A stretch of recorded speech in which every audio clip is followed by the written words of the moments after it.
Well, hello once again. This is Robert Bell, the Executive Director of the Society of Satellite Professionals International. And it's my pleasure to welcome you to the first in a series of webinars on a critical issue for our industry, one that too often goes undiscussed. And that is about how this tech business, which is one of the world's first truly transformative industries in technology, can continue to attract and nurture the talent it needs to power innovation. It is SSPI's mission to make this industry one of the world's winners in the global race for talent. And we do that in a number of ways, through programs that are aimed at youth, at working satellite professionals, at corporate management, and at the broader world beyond our industry, of which the best example is our Better Satellite World campaign, launched well over a year ago, that's beginning to make quite an impact on how our industry is viewed. You can learn much more about us by visiting www.sspi.org. And I want to thank Korn Ferry, the executive search firm and talent strategy company, for the financial support that makes this webinar possible. And you'll be hearing more about Korn Ferry later in our program.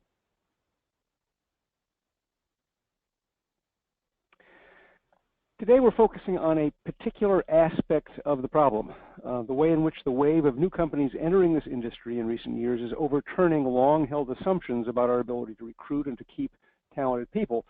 As new and disruptive companies are entering this business, they're having a big impact. And it's not just on the business models, which is what we mostly read about, but also on that market for talent.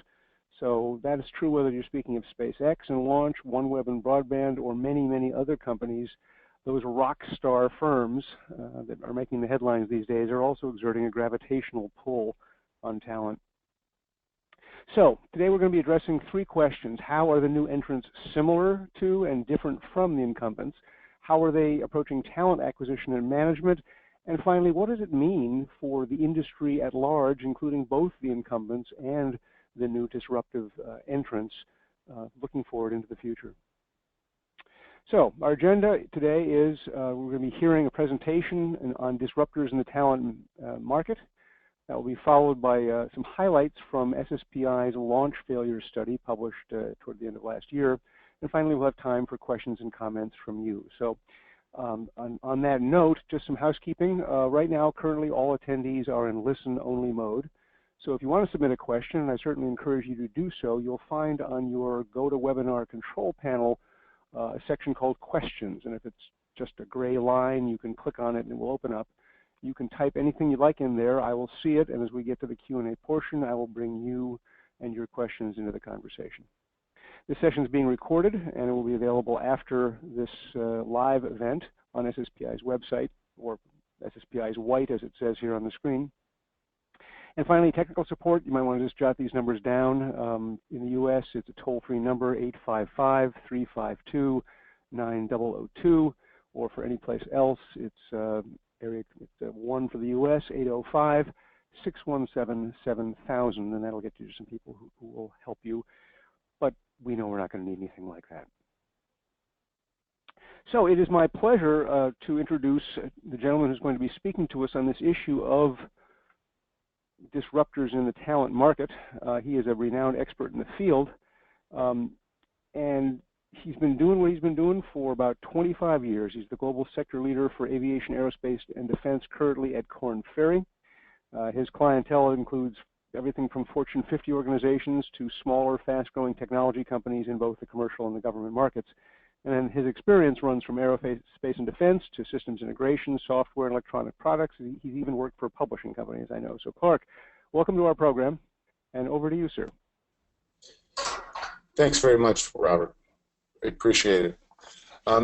What I'd like to talk to today are about disruptors in the talent market, and it's specific to the space industry and the satellite industry, but our firm has studied this across a wide variety of different industries, everything from technology to manufacturing, insurance, utilities, consumer goods, and we have found that talents are changing, and that legacy companies, in particular, have a escalating need for the same caliber of talent that can create the change that's necessary to respond to new demands being generated for space-based technologies. And in this, kind of race. And it's not necessarily a race, because in some areas, new space meets old space. If you think about the activity that Facebook is engaged in trying to get coverage over sub-Saharan Africa, they will be utilizing small sats that are developed by a legacy space company. But the entrance into the market, they have really one or just a couple of areas to go for talent, and those are traditionally the legacy companies. And we found often that sometimes the legacy companies have difficulty competing with the newer enterprises because of the excitement around the technology, or the mission that underscores the activities of the new space companies. And so what we have found in helping clients and developing retention strategies is around branding, and we'll get to that in a little while. But we've found that is very, very important, as well as some other things that can be done within a legacy company in order to ensure that the brain drain is as attenuated as possible. You can go to the next slide. And what we were hoping to do, what I wanted to do, was just sort of define who the new space companies are. The verticals that they operate in are ones that some of them are familiar, some of them are not familiar, but there's commercial imagery, communications, and social media. I just mentioned Facebook. There are companies that are looking at methods to mine minerals from asteroids and planets. There's space tourism, such as Virgin Galactic. There's space launch, such as Blue Origin and SpaceX. Space modules and real estate, like Bigelow is building. And there's the scientific research brokerage companies like NanoRacks that actually help commercial companies and educational organizations configure their payloads to go up into space.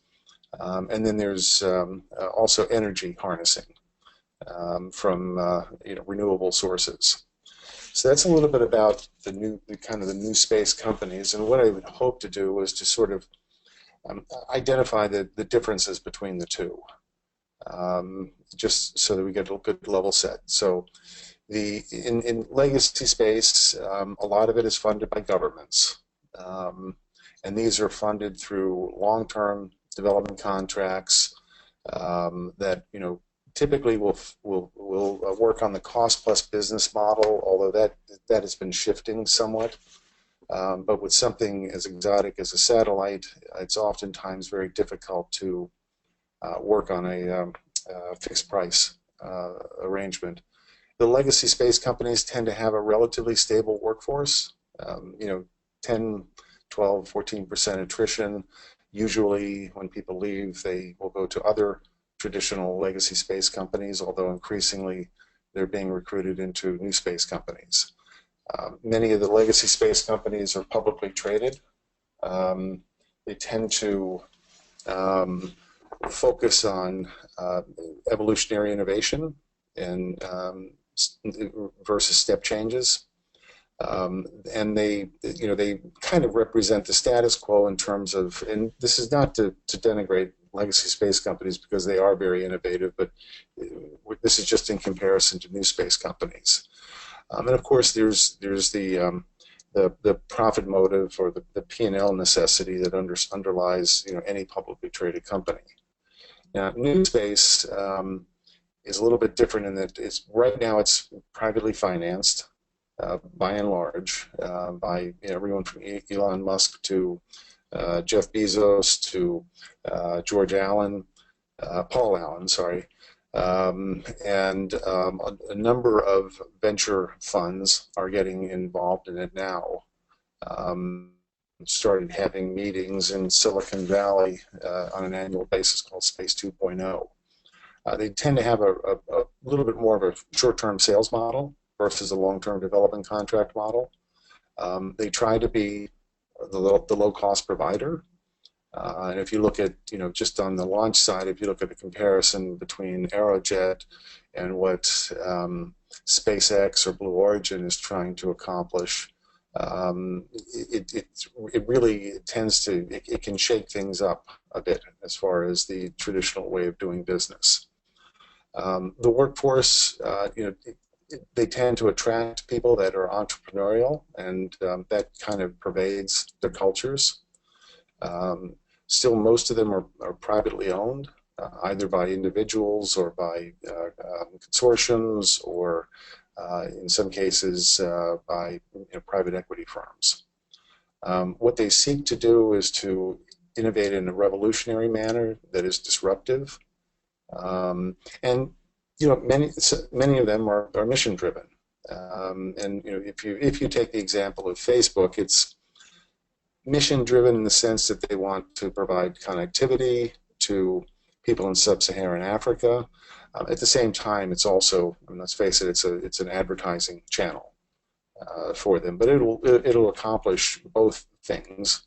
Being able to give internet connectivity to the 70% of the world that isn't already hooked up to the internet, but it will also enlarge their base of customers.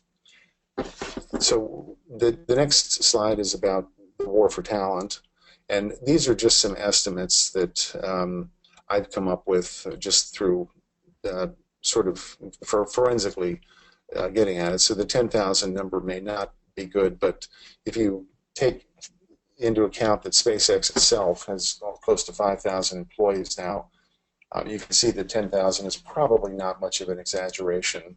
And of course, most of these companies didn't exist 10 years ago.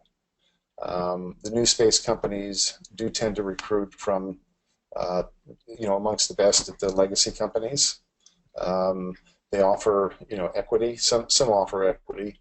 The pay is not necessarily the reason that people do it, and in some cases, because there's equity, on the cash side, sometimes it's nominally higher than they might find in legacy companies, if that. But what they do promise is, the excitement of belonging to a new organization that's changing the space industry. And the space industry itself is booming with opportunities in engineering and computer science, business development, investment, finance, marketing, communications, all the things that you need to get companies moving. And many of these new space companies have built out recruiting functions that look really similar to what we see in legacy space companies, with a combination not only of their career boards, but active outreach by trained recruiters, some of whom they've drawn from some of the top executive search firms. So they've grown into that realization that they have ongoing needs. They want to recruit at the top rather than just what's available. And so in looking at that, if you take all of that and you say that it's more or less true, the problem that we face, most of our work is with legacy companies, is how do you compete effectively for talent in that kind of an environment, and how do you offer the kinds of things that are going to not only create stickiness of the workforce, but also hopefully positively impact the culture, and keep creative people in your workforce. And what we have found, there are a number of ways of doing this, and the biggest one, and maybe not the simplest one, but the biggest one, the biggest return has been in really understanding the power of the brand, and being able to identify that the company that you belong to is addressing some of the biggest problems in space, and that they have a profound impact, on the planet and on the future. So what we tend to do is we tend to recommend to clients on retention strategies that they really capitalize on their competitive position, their reputation, and the consumer brand to find compelling stories that they can use to ignite passion and purpose within their organizations. If we go to the next slide, helpful. Some of the things that we have seen successful companies do is social media is important, and employer branding is important. And we've seen companies that actually talk about their culture and their brand when they go out into marketing. And the marketing people are closely aligned with the human resource people that are involved in employer branding, so that there's a consistent story that's being told not only to potential employees but also to their customers. And they highlight, the dedication, the quality of their employees in their marketing materials, and that in turn, that makes them more appealing as potential employers. And some of the other things that we've seen done and we've recommended doing is creating initiatives within the companies that require a completely different type of talent. And we can go into some of those examples, but one that we were involved with not too long ago was helping Airbus set up an innovation center in Silicon Valley, where Airbus invested, I think it was $150 million. They hired a group of people who were actually responsible for identifying promising talents, promising technologies coming out of Silicon Valley and what the applications would be for aircraft. And it ranges from everything from in-flight entertainment systems to heads-up displays to different ways of communicating. So it's been a very interesting thing. And Ford Motor Company also did this not too long ago, where they set up an organization that was right in Silicon Valley that was dedicated to being able to pull some of the technologies from companies like Google and Skype and Apple and amongst others, and really wanted to be able to provide.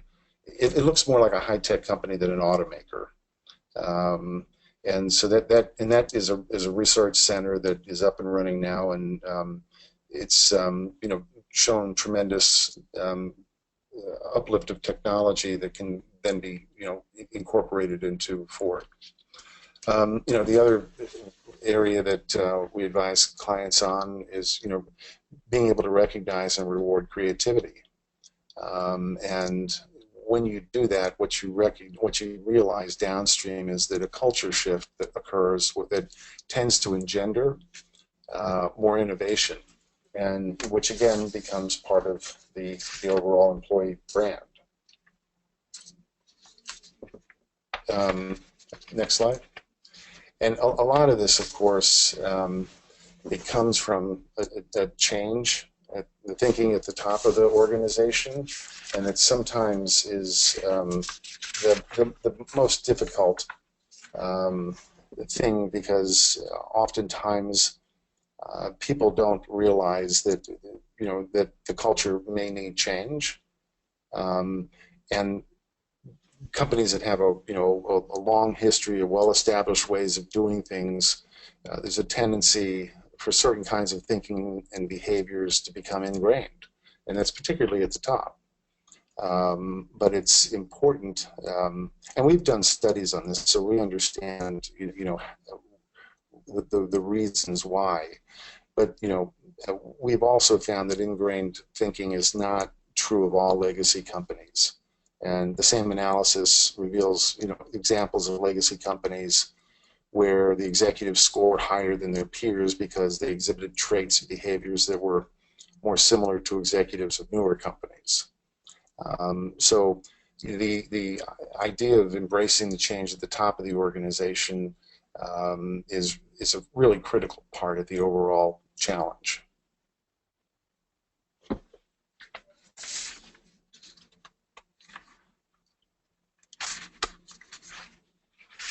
That's about it for me, Robert. I'd like to open it for discussion, if we could. Well, thank you. That would be an excellent idea, and thank you very much for what I thought was a very powerful call to action. I do have one quick question immediately, which is a question about whether or not copies of this presentation will be available afterwards. We'll be happy to make that. We'll create a PDF for it and make it available at the same place where you can get to a recording of this. Another question as well. Actually, just a couple of observations of my own before I turn over to some questions coming in. One is, it's very interesting to me, Clark, that what you basically described is kind of right out of Christensen's book about how difficult it is to innovate within a company, and you talked about the need to create basically entrepreneurial initiatives to find, basically create a skunkworks within your own company, and let that drive culture shift. And I know that's not the requirement. You don't have to do it that way, but everything sort of falls into that same area of saying, well, if we're going to compete for talent along with everything else, we'd better make sure that we're like the people we're competing with to some degree. Did I get that about right? Yeah, you have it about right. And I mean, some of the things that you do and that are relatively easy to do. I mean, you can set, and everything needs to be authentic. I mean, you can't fake, wanting to be innovative, but you can set up, employee-driven task forces, committees that, encourage creativity and generate new ideas within companies, and inspire and empower people to think differently. And when employees are recognized for their ideas, I mean, a culture shift occurs that kind of creates a virtuous cycle of engendering more innovation, which then, of course, in turn, becomes a part of the employer brand. Right. And, the other big takeaway I got out of this was out of what you shared with us was the notion that basically, if you had to boil it down to a short statement, the reason why this is an issue of rising importance is there is just a lot more competition for talent out there. There is.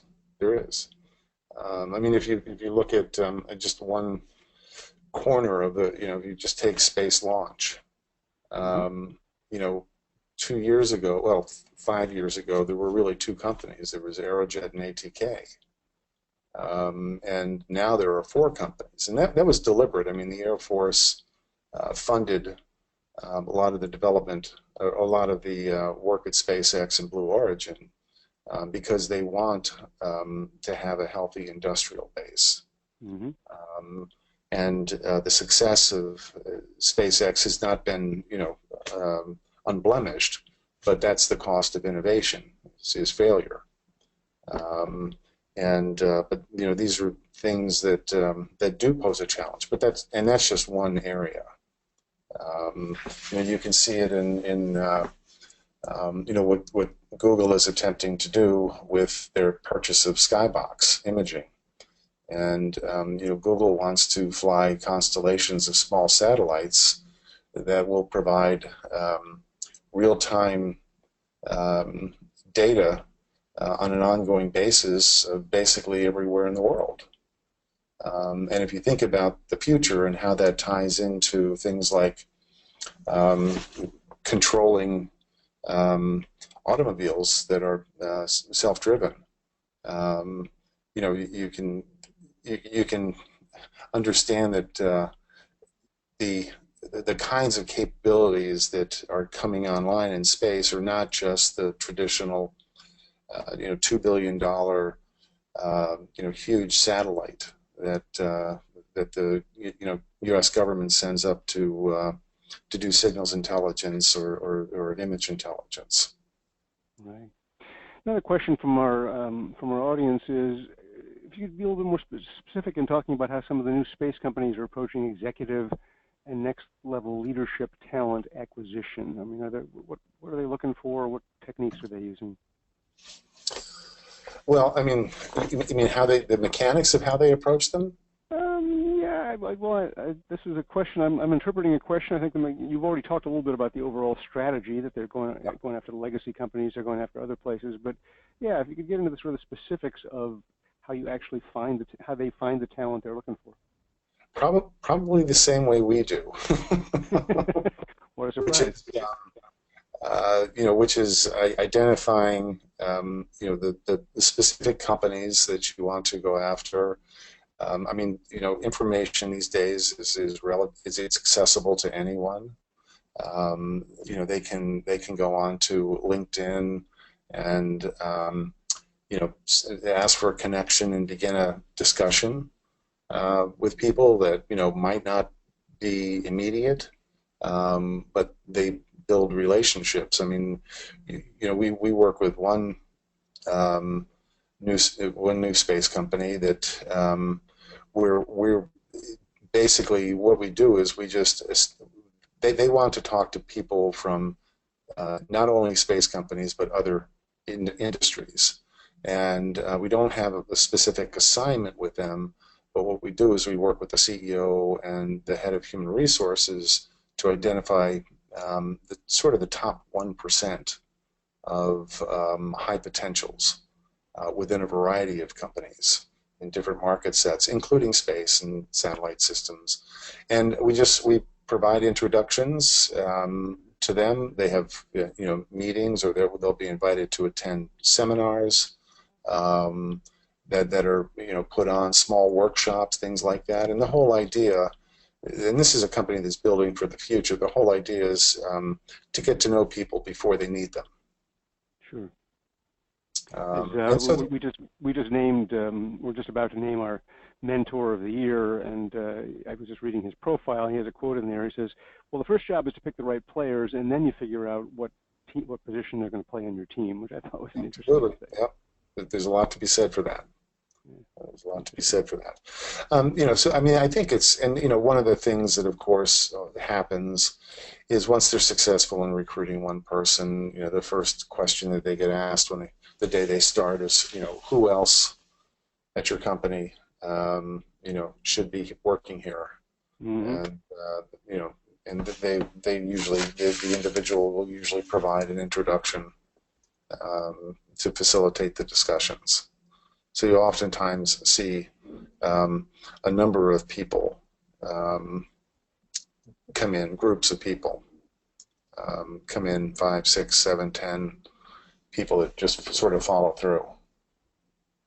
Well, let's turn that question on its side a little bit, because we have another related one that's come in, which is when you're working for a new space company, as you just described, and you're looking for executive talent in one of the legacy firms. This question is obviously coming from somebody who's looking forward to a job change at some point.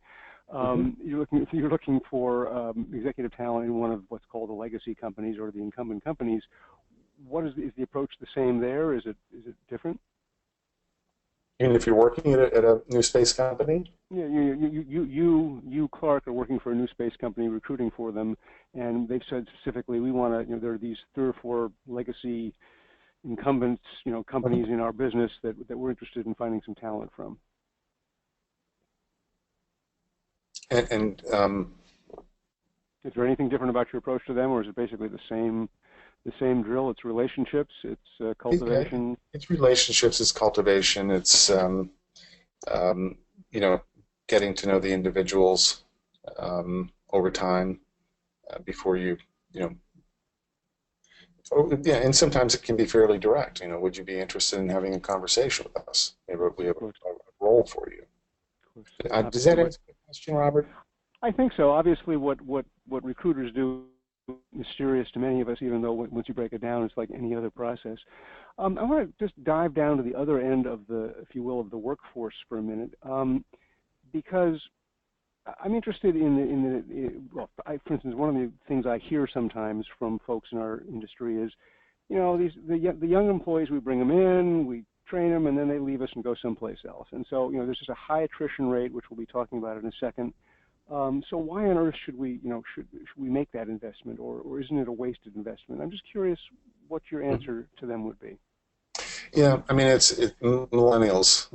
It's a problem. It's not a problem for everyone, but it's a pattern for everyone. And you can describe them as being motivated by purpose in choosing their employers. And the same can be said for a lot of other executives. But in particular, the millennials tend to come in, and if they sense that the organization doesn't have the purpose that they thought, or lacks the excitement or the energy or the passion that comes with different kinds of opportunities, it can be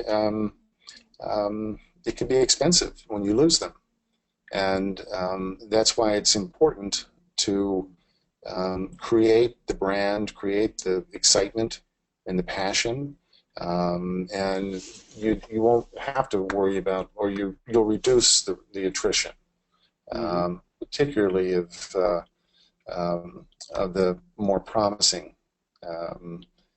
employees that could one day be the future and could be the CEO of the company. Sure. But that gets around to doing some of the hard work of creating a culture that is attractive to them, and that they see that there is purpose, that there is excitement, that there is energy around innovation, and the reason for the innovation. Yeah, absolutely. And well, similarly, let's just drill into a little bit. We talked about the need to create that culture, the need to reward creativity. You talked about forming, having more meetings, but that's life. Forming teams to do things. Are there other specific practical things that managers could be saying? Okay, I get the idea that I need to do this. Tell me 3 things I could actually do, sell to my management as being powerful and effective, and actually get some some results over the next 1 to 3 years. Mm-hmm. Well, I mean, every organization is different, but I think that you start with the idea that that innovation is important, and sometimes the evolutionary approach is great, but why not create groups of people, or the people that are particularly interested in breakthrough ideas. And you can even set up a task force about how to encourage more creativity and generate new ideas. Recognizing people for their ideas is important, and being able to call them out in a good way. Yeah, that's one of the things that's why we started this Future Leaders Dinner more than 10 years ago, because these amazing people. We're going to announce our 3 top winners, and you just look at what these people who are age 35 and under have accomplished, and it's simply stunning. Yeah, no, it is. It is, and and depending upon the size of the company, I mean, being able to articulate a development plan for individuals is a relatively low cost, high impact thing to do for employees, and understanding that their only reward is not going to be getting a carol that's closer to the door every year, but really believing it exists, but being able to map out particularly for the high potential candidates you think are high potential, what the development plan is, and that includes rotating work assignments. It includes taking an engineering person and putting them in a marketing role, getting them out of their comfort area, sending them through additional courses and areas that are relevant. Maybe not just if it's an engineer, maybe not. Yeah, maybe a master's degree in engineering, but why not an MBA? So those things are relatively low cost, although tuition can be substantial. But a lot of technology companies nowadays have specially designed programs with institutions where they're not full MBAs, but they're recognized in the market as being, it's a lot of work if you do it over a couple of years on weekends, and it's an executive MBA kind of thing, right? Kind of like that. And it usually doesn't always go to the same. It's like a mini MBA, I guess you would call it. And that can be in anything from strategy to marketing to engineering management. Sure. What really strikes me about everything you've just said is it's all good for the company. I mean, the idea in this marketplace today, the one thing you know is there's people out there trying to disintermediate and disrupt your company in what they do. Right. And so you're probably better off if you're the one who gets there first, if you have people trying to figure out how to disrupt the existing business at the same time as you have to run it, of course. I mean, I think it's just good practical strategic advice. Yeah, and I think that serves that kind of continual threat of disruption. Serves a very useful purpose.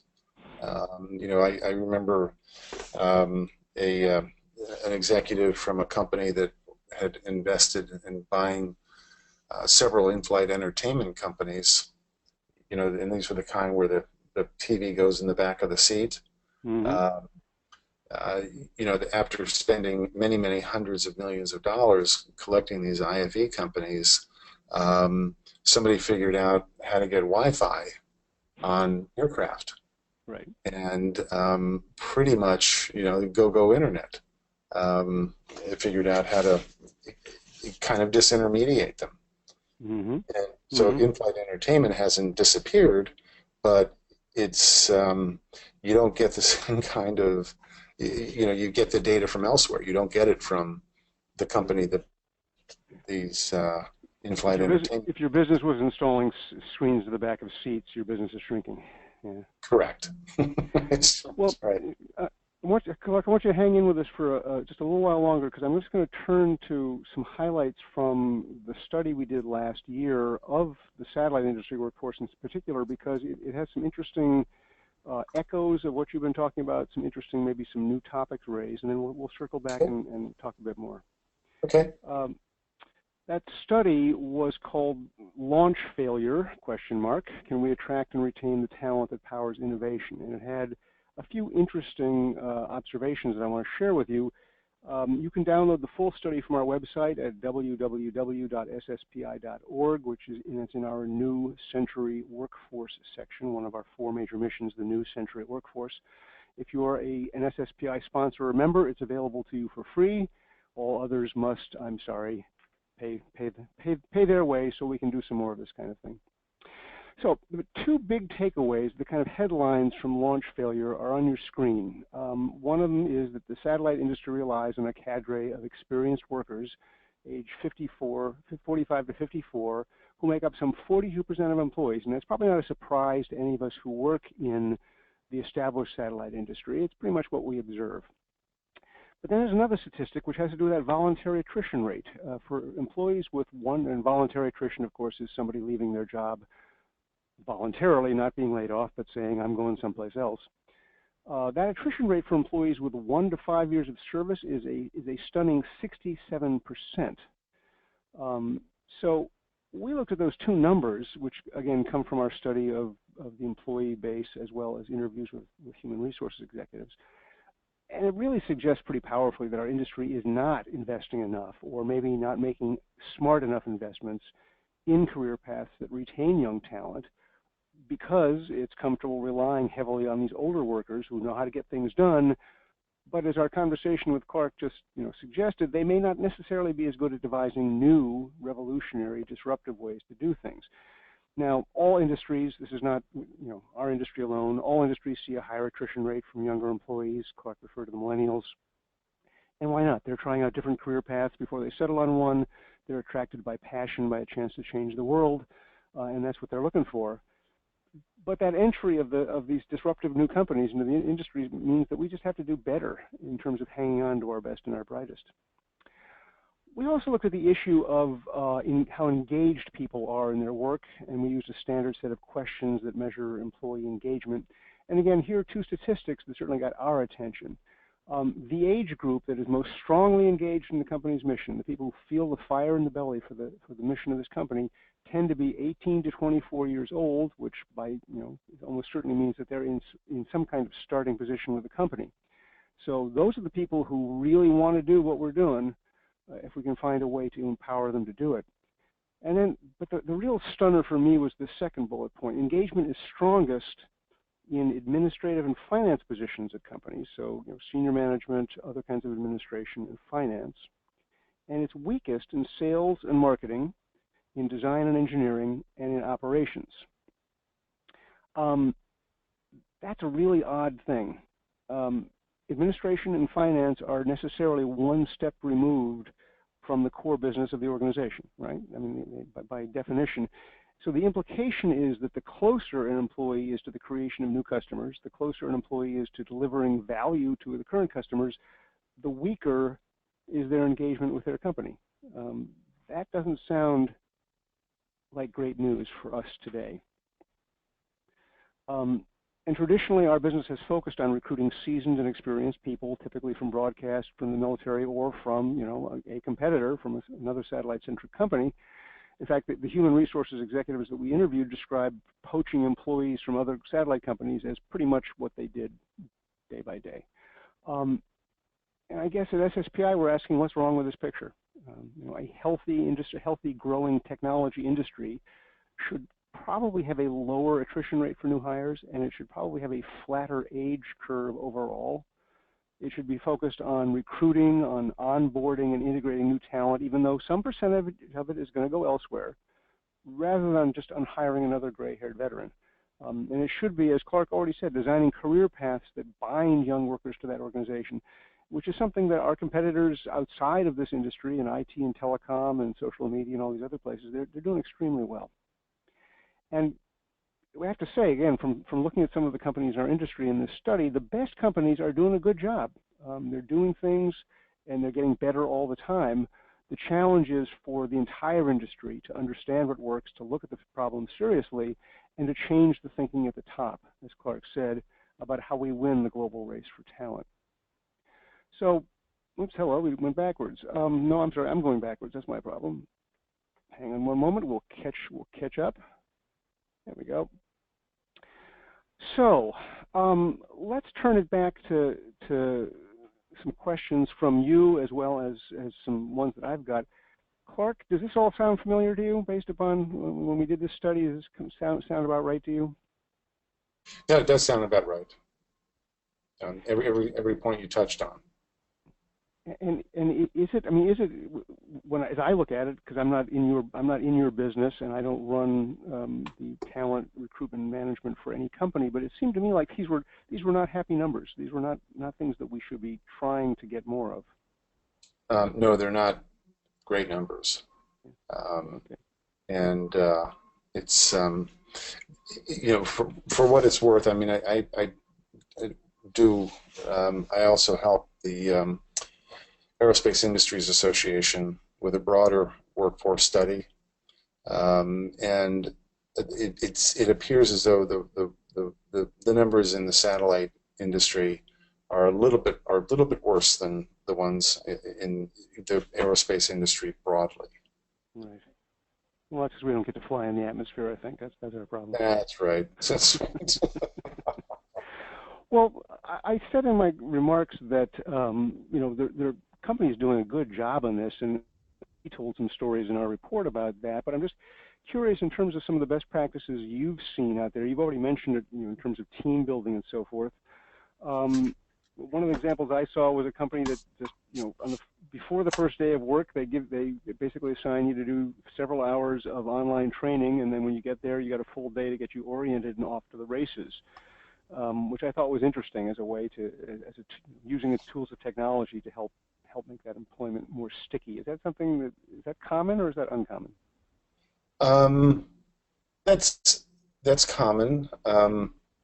What some companies do as well, and it's something that it doesn't cost anything except a little bit of time, is they set up mentoring programs, Mm-hmm. internal mentors, and usually the mentors are people that are they don't necessarily need to be in the same department or even for that matter the same function, but they know the company and they've been the company for 5 to 10 years or so, and they understand, and they usually, I mean, they keep in touch, once a month for maybe 30 minutes, just touching base with the new employee, understanding, trying to gain an understanding of, what they've been doing and how they found it exciting, what roadblocks they might be encountering, any frustration that they might be feeling, and helping to explain that and help them understand it in the broader context of their career. Right. And it also serves as a lifeline sometimes, for people that are thinking about leaving for reasons that can easily be remedied. Right. Right. And that Which is a really sad story when somebody just their problem goes unnoticed and you lose them. Yeah. Yeah. And the other thing, of course, is to do. You'd be amazed at how many companies don't do exit interviews. When good people leave, the companies don't want to confront the reasons why they're leaving, and they don't ask people to sit down and to talk with them about their reasons for leaving. It's not trying to dissuade them. It's trying to understand what is making people leave the company. Right, and what a great source of information. I mean, talk about intelligence gathering. Yeah. Oh yeah, and companies that do that, if they understand that there's a problem, they can do something to remedy it. But a lot of companies don't do that because they don't want to know. Well, that opens up another topic that again is another question from our audience. They want us to. This person would like us to refocus away from the sort of 1 to 5 year range and talk about the main drivers to keep motivating employees who are with us, who've been working with us for a number of years, and you get concerned about, again, their level of engagement in the company tends to drop off over length of service, at least as we measure it today. Mm-hmm. What can we do for them? Well, I think oftentimes people that have been at a company or that are further along in their career, say over 50. They've established a track record of performance. They've achieved a certain level of financial security, and many of those people are looking for more than just compensation from the next assignment. I mean, for them, belonging to an organization that has a mission, that has a strong brand, things that will allow them to focus on perhaps a broader overarching purpose, can be pretty compelling to them. Mm-hmm. And it's a shame when the only way to satisfy that need is that people have to leave to go to a different company. So in other words, we kind of stop telling people need to be brought back to the revival tent periodically. We stop telling the story of what we're doing as a company and how we're changing the world, and we just focus on whatever today's problem is. Mm-hmm. Which inevitably is not as interesting. Well, I mean, that's what you sometimes fall into, yeah. And people have to be reminded of the broader purpose that the organization is serving. Because that's where people get a lot of their emotional satisfaction from. The paycheck is fine. The people you work with is good, but it's a lot of it is around, particularly for older people. They want to feel as though their life and their time they have left on Earth is being spent towards something that it serves a higher purpose and that is exciting and that that they can get passionate around. And I love what you just said, because isn't that what we just said about the millennials? It is. I think we may be talking about Yeah. a human condition that Yep. too often gets ignored. Yep. Yep. I want to ask you a question about, you talked a bit about mentorship, which we personally believe is extremely important. It's kind of one of the underlying purposes of SSPI, is to create relationships in which we do mentor each other. How important is structure in that? One of the things we observed was about, of the companies who responded to us, about 80% mentorship was pretty unstructured. It was kind of, you tap somebody on the shoulder and say, this is your person, and good luck. But in 20% of them, they were really pretty structured. Mentors would have to fill out an application with their skills, with their areas of interest. There would be a matching process, objectives, et cetera, for the first couple of years of that relationship. Do you have any view about the value of that versus more informal? Every company is going to approach it in their own way. And you need to, I think, you need to structure it to fit the culture of the organization. I mean, for instance, just within my firm, I happen to be a mentor, and I mentor 2 or 3, either recently promoted partners or people that are new to the firm. I didn't have to fill out anything, but what I do is I have standing calls every month with them, and we go through the challenges that they're facing in terms of whether it's a particular project they're working on, or whether it's business development, or whether it's it could be a host of things. So I think that some structure is good, but I think that the dialogue needs to be very open and confidential. Oh, yeah, absolutely. And